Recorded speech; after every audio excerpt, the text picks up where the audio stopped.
ಸಂದರ್ಭದಲ್ಲಿ as A responsible person ಆಗಿ ನಾನು ಒಂದು ಎರಡು ಪಾಯಿಂಟ್ಗಳನ್ನು ಇದ್ರ ಬಗ್ಗೆ ಹೇಳ್ತೀನಿ.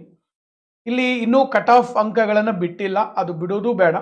ಮತ್ತು ರೀ ಎಕ್ಸಾಮ್ ಬಗ್ಗೆ ಇನ್ನೂ ಡಿಸಿಷನ್ ತಗೊಂಡಿಲ್ಲ, ರೀ ಎಕ್ಸಾಮ್ ಮಾಡೋದು ಬೇಡ. ಇದು ನನ್ನ ಒಂದು ಅಭಿಪ್ರಾಯ.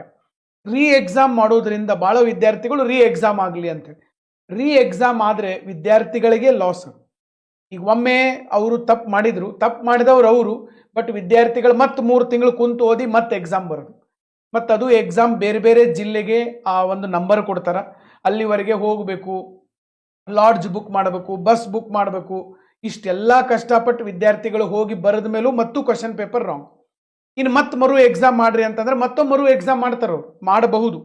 ಬಟ್ ಅದ್ರಾಗೂ ತಪ್ಪೋದಿಲ್ಲ ಅನ್ನೋದು ಏನು ಗ್ಯಾರಂಟಿ? ಅದಕ್ಕೆ ನಾನೇನು ಹೇಳೋದು, ಪ್ರತಿ ಸರಿ ಮರು ಎಕ್ಸಾಮ್ ಮಾಡಿದೆ ಈ ಒಂದು ನೋಟಿಫಿಕೇಶನಲ್ಲಿ, ಪ್ರತಿ ಸರಿ ಮರು ಎಕ್ಸಾಮ್ ಮಾಡಿದಾಗ 3 ತಿಂಗಳು 4 ತಿಂಗಳು ಹೋಗ್ತೈತಿ, ದುಡ್ಡು, ಟೈಮು, ಎನರ್ಜಿ ಎಲ್ಲ ವೇಸ್ಟ್ ಆಗ್ತದೆ.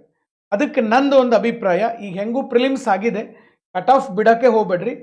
Just give entry to all towards the ಮೇನ್ಸ್ಗೆ ಎಲ್ಲರಿಗೂ ಎಂಟ್ರಿ ಕೊಟ್ಬಿಡ್ರಿ. ಏನು 1 ಲಕ್ಷ ಜನ ಬರ್ದಾರೆ ಮೊನ್ನೆ ಎಕ್ಸಾಮ್, 1 ಲಕ್ಷ ಜನ ಎಕ್ಸಾಮ್ ಬರ್ದಾರೆ, 1 ಲಕ್ಷ ಜನ ಅಬ್ಸೆಂಟ್ ಅದಾರ. ಇದು ಪ್ರಿಲಿಮ್ಸ್, ಬರೀ ಟಿಕ್ ಹಾಕೋದಕ್ಕೆ 1 ಲಕ್ಷ ಜನ ಅಬ್ಸೆಂಟ್ ಅದಾರ. ಇನ್ನು ಬರಿಬೇಕು